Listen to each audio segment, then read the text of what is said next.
let's consider that there are many strata councils out there that want to be ready for adversity. Now, can you review best practices and the strata's obligations regarding emergency preparedness?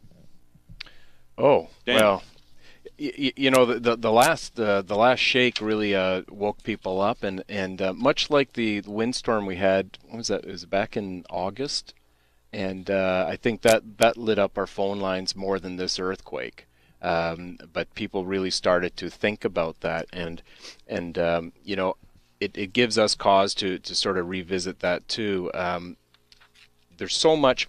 It's a program on its own, the emergency preparedness, and I really encourage that either the councils take it on, or they hire an expert to take it on, or set up a volunteer committee, or even task the property managers to do it.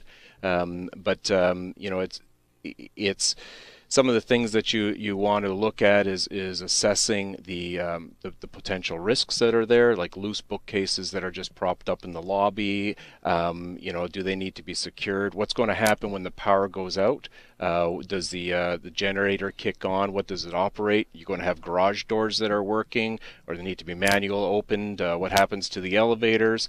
The general electronic controls. What's going to happen there with fobs? What's going to happen to your doors? Are they default locked? They default unlocked? Is the intercom going to work? How do you get in and out of the building? So these are all sort of some of the concerns.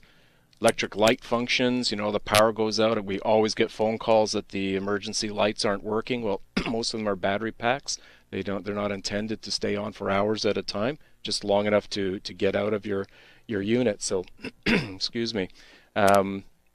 Council needs to be prepared. You have proper phone lists in place, emergency contacts, your insurance company, property manager company, restoration firm. All those things need to be looked at.